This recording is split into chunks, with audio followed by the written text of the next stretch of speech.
Welcome to Your Need to Know. I'm your host, Catherine Reed. And joining me today from the Virginia Education Funding Coalition is Joanne Walton and Tony Shivers. Thank you both for being here. So this is very timely in that we are in the legislative session in Richmond right now, and budget hearings are coming up for the Fairfax County Public Schools. And so tell me a little bit about how you came to put this coalition together. Right, yeah, thanks very much for having us on. We really appreciate it because we're just getting started, and we just really appreciate the effort and the opportunity to get the word out. So yeah, basically I started getting involved at the Fairfax County School Board level with funding specifically around special education, and started learning more about the way that the schools are funded. I went to one of our school board members, Dahlia Palchik, had a fantastic workshop on how the schools get funded, and so I learned basically the bottom line was that the state of Virginia had not increased funding in the past 10 years. So, I went and talked to my very fantastic delegate, Eileen Fillercorn. She is fantastic. Because, right, so the issue is the state needs to be funding education more. But at the time, that was probably about a year or so ago, and, so she talked just about the issue at the time of the way that the delegates were sort of formed, and at that point, they were not really, obviously hadn't been funding education for 10 years. So I sort of felt like, oh, this is not a battle that's going to be won, or it's going to be a lot of effort to, and they're probably not going to change their mind. But then we had the election in November, and right. I became a little bit more hopeful. The numbers shifted in the House of Delegates. There's a lot more parity there. The Republicans have a majority of one, and really, education should not be a partisan issue. It really should not be a partisan issue. But the fact of the matter is the funding per student has gone down. And I believe that is across the entire Commonwealth of Virginia. The spending per student has gone down. And that makes no sense. Right. So, and actually, in fact, according to a report that's put out by a joint commission in Richmond, it concludes that Virginia's 38th as far as state per pupil funding for pre-K through 12th grade education, public education. And then going further than that, the state is also 29th as far as the average salary for K to 12 teachers. Governor McAuliffe, before he left in December, issued an executive action, state of emergency, if you will, that indicated that we have a shortage of 1,000 teachers. And so, that's another big reason why Joanne and I have formed this coalition is really address the teacher shortage, recruiting, retaining, and supporting teachers in the classroom throughout the Commonwealth, because we all know evidence shows that the most important factor for student academic achievement as well as progress through school matriculation is having a great teacher in the classroom. And what worries me is that we don't have veteran teachers. If you look inside any schoolroom, and I have two nieces that are teachers, you have a lot of 20-something young white women in every school, but they're not staying. They stay less than 5 years, I'd say, and then they're replaced by a crop of brand new, newly minted teachers. And so the veteran teachers that I grew up with when I went to school, I don't think they're staying. And some of that is certainly salaries, but some of it is the respect accorded to teachers and the level of professionalism. We need to treat them as the professionals they are. And I think the whole culture around education has devalued teachers. People want to look at Norway and go, oh, and Norway has the best schools. Well, it takes a lot to be a teacher in Norway. And they make a professional salary, like an engineer or a doctor or other respected professions. So you kind of don't be surprised that you don't want to pay someone, but you expect them to have this high level of professionalism and to stay for their entire career. And this is not only a problem that's affecting the Commonwealth. I mean, this is a national crisis. Our baby boomer population have put in their years and are retiring and will be retiring soon. And so it's a numbers game at this point where we need to have more folks, and we need to actually elevate the teaching profession and have more of our qualified and great professionals actually enter the profession and teach our young people. So. No, I agree with that. And so talking about the legislative session and the fact that there have been calls, there was an article in the Washington Post about Delegate O'Quinn and Delegate Aird saying that for rural and urban schools, there needs to be additional funding for these high poverty schools. And what was missing from that is suburban high poverty schools, and we have them in Fairfax County. We have 40 Title I schools, and they would be considered suburban. Right. So I just think that Virginians overall need to raise their own information level about how far-reaching this is. Yes, and that's what basically I wanted to try and do. As I was surprised to learn this information, and then as I'm talking with other people, they're also really surprised. Yeah, you just assume that, like, oh, of course they're funding education, adequately or appropriately. And so that's why that's kind of how Tony and I got connected. Was he held an advocacy day for the Fairfax County Council of PTAs in December, and there were several school board members there and board of supervisors there, and it just, this kind of refrain just kept coming that the state has not funded education for 10 years. So then we had a conversation, and I was like, Tony, we got to get people on buses. We got to go to Richmond, and we need to really be, get in front of them and say the state needs to be funding it for everybody, whether it's Fairfax County, everywhere. All the schools in Virginia are really suffering. And so then Tony was like, oh, I like that idea. And so, I do too. Yeah, he's got the great advocacy skills. And for me personally, I got involved with the PTA, particularly at the local level, of course, with my son's school. But during the time when the meals tax provision was being talked about and being discussed, it was a referendum on the 2016 election ballot, and so it opened my eyes as far as the extent that the Commonwealth is providing investments for various school districts, and then how much money, particularly Fairfax County, is getting back from Richmond into its general fund transfer for education. And so the statistic is for every dollar that Fairfax County sends to Richmond, they only get 23 cents back to the general fund. And so that's a huge difference when you're talking, particularly for Fairfax County, when you have the largest school system in the Commonwealth, and one of the most diverse student populations in the Commonwealth as well, dealing with special education students, English as a second language, and other folks. And so those types of needs to be addressed. And this, again, was one of the reasons why we came together, is that this funding is not all about just the enrollment numbers, and in-class time is about serving those specific student populations and the needs that they have. So. Well, that hits on my favorite topic, which is community schools, and I am glad that there's a bill. Now, we'll see what happens. It got killed last year, but HB 121, and that's basically not in lieu of better funding. It's about managing human capital and resources and partnerships and nonprofits and agencies that sit all around local school systems that have not been deployed because people don't understand that they need to have skin in the game even if they don't have kids in the schoolhouse. We are not necessarily telling a community, if you want to be the place that Amazon wants to put their headquarters, you need to care about how many of your students are graduating and how many are going to college and how many are getting certified in community college. You need to care about that. And one of the issues too that came up is not just the number of kids going to college, because that's sort of, I think, where they look at, like, well, we might be, one of the lower funding for the state for education in the nation, but we're still graduating, 90%.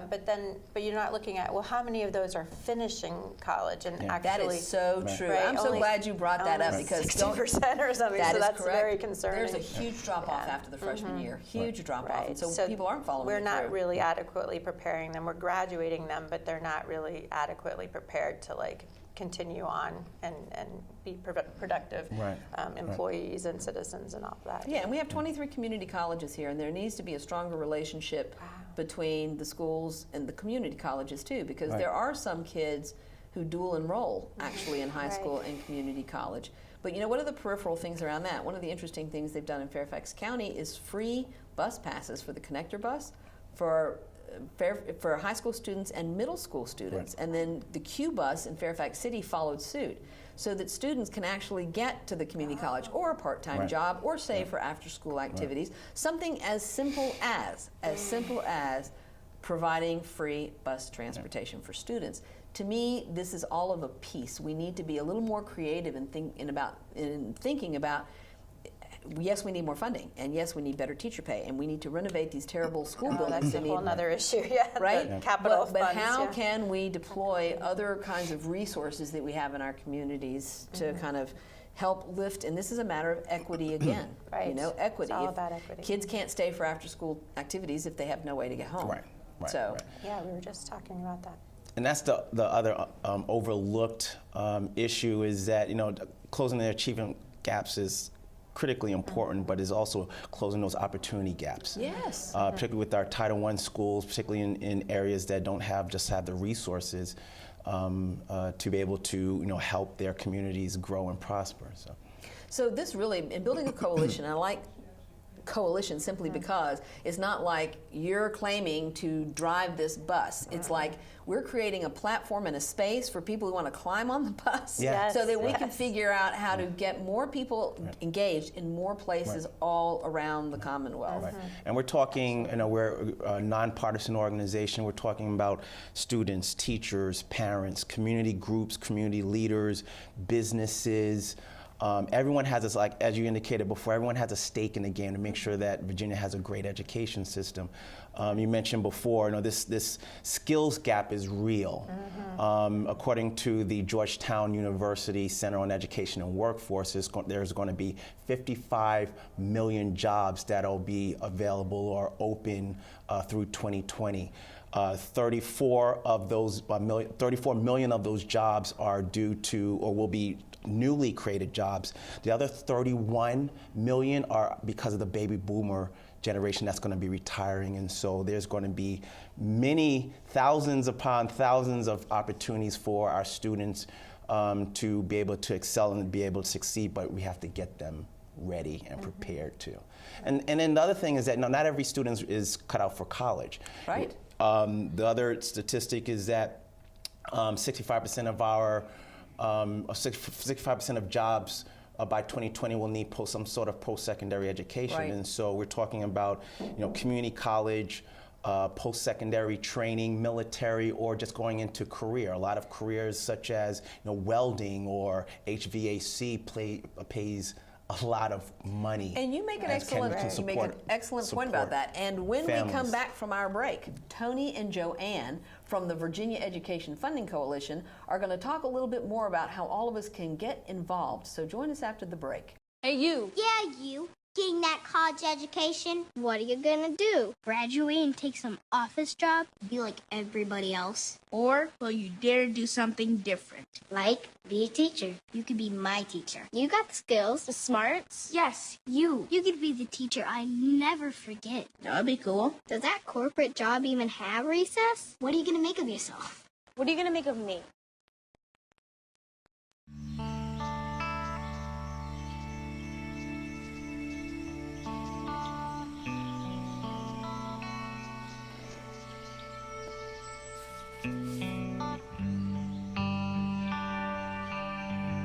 This is the moment I knew. His future had no boundaries. There are some moments only the forest can inspire. Find yours at discovertheforest.org. What? The storks are bringing me a baby brother! Storks know how to keep kids safe. Do you? What? Oh my gosh, you don't know. I know. You don't? Oh man, you laugh when you're uncomfortable. No. Making sure your child is in the right seat is one of the steps to safer travel. We can do this together! To know for sure that your child is in the right seat for their age and size, Remember when I was a baby, felt like 1 minute ago? What? Visit safercar.gov/the-right-seat. What he said.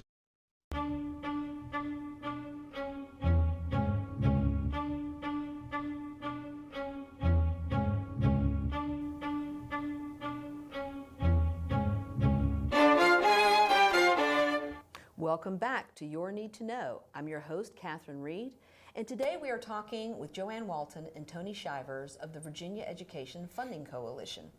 Their hashtag is FundVASchools. Follow it. We are in the middle of a legislative session here in Virginia. We're about to start the budget negotiations here in Fairfax County, so this is the time to let people know why they need to care about how well our schools are funded. So Tony, when we went to the break, you were talking about the fact that it's not just college. It is military training and technical school training and community colleges. When I work with young people, I tell them they're not going to be a butcher, a baker, a candlestick maker, because the jobs that they will hold in their lifetime are in industries that don't exist and in jobs that haven't been invented yet. Right. So how do you educate a workforce for the thing that doesn't exist? Yeah, absolutely. And so, it's really about that. And there's a concept that a lot of schools are utilizing now called personalized learning. Mm-hmm. And so you're really working with students, finding out what their talents are and being able to leverage that, and then trying to match what the opportunities are out there, whether it's in STEM or if it's in art or what have you. And so really working with students on a more individualized basis, leveraging their talents, and making sure that they are ready for the global economy. Every student needs to have some core skills, what we call global competitiveness skills, having persistence, having that academic mindset, being able to think critically, being able to problem solve, being able to collaborate, being able to communicate with others. Those are skills that our business leaders want and desire in our workforce now and going forward. And so our education system needs to be able to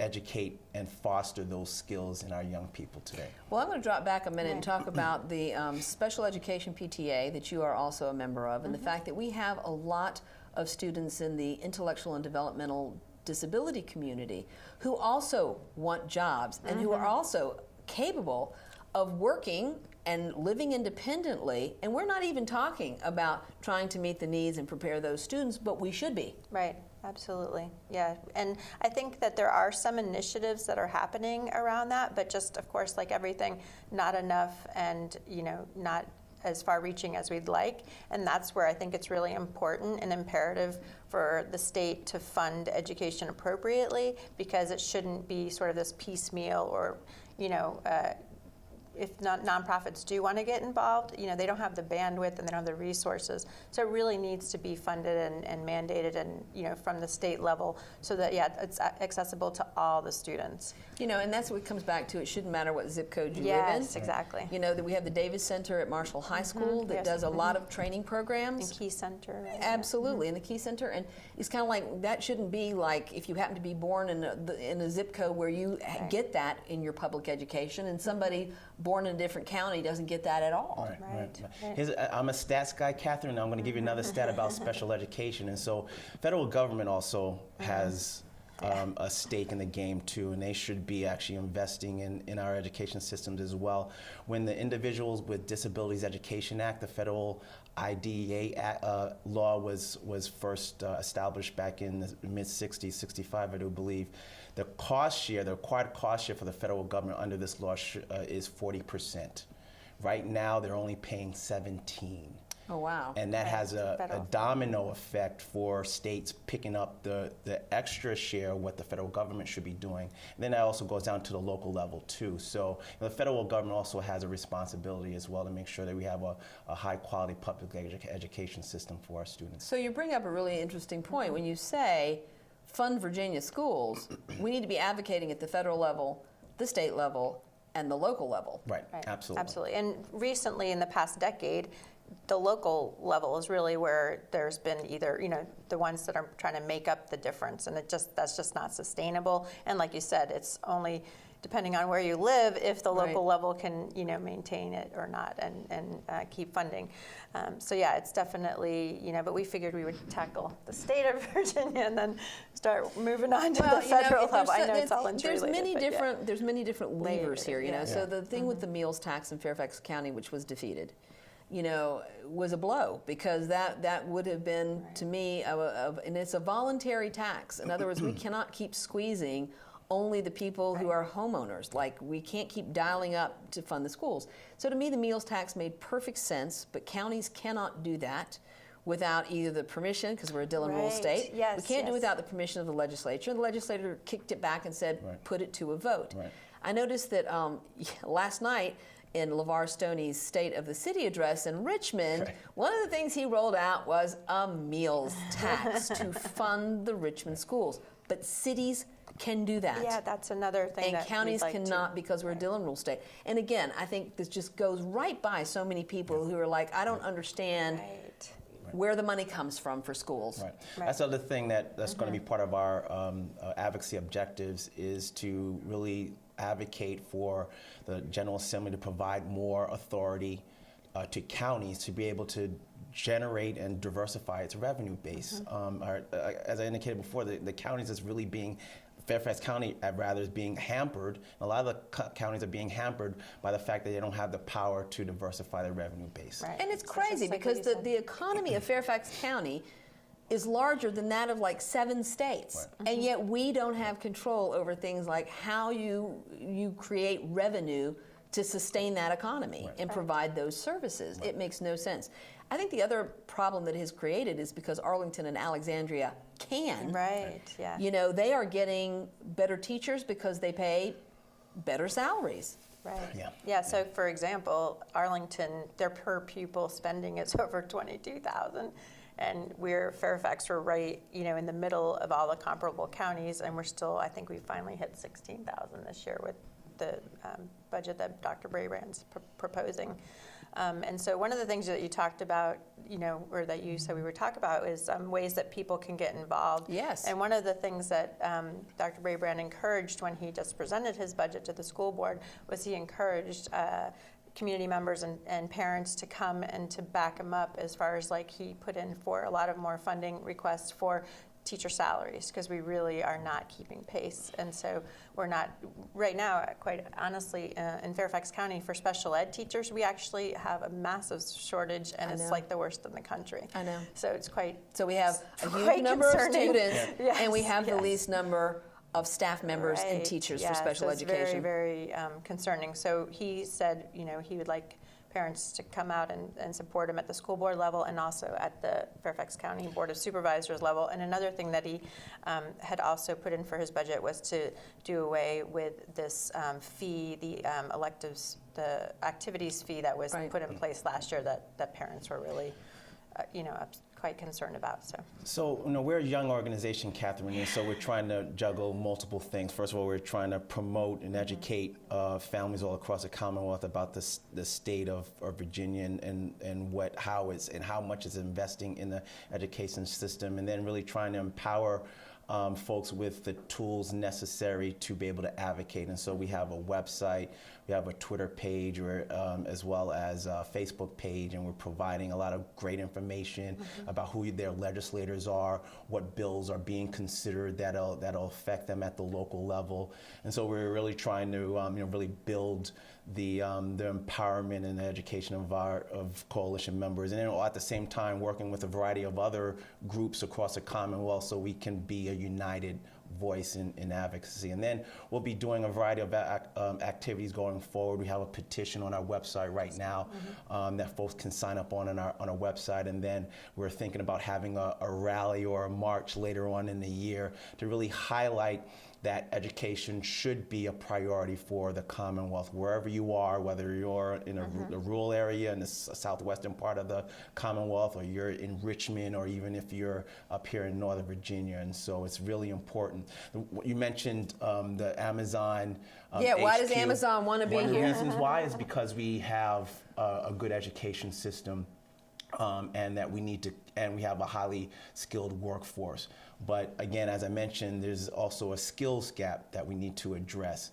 And so, businesses are coming to this area. We have one of the largest concentration of technology companies in the nation here in Virginia. And so, education is important, and folks need to realize that. Right. Yeah, I heard somebody at the Brookings Institution, the young woman who founded Girls Who Code.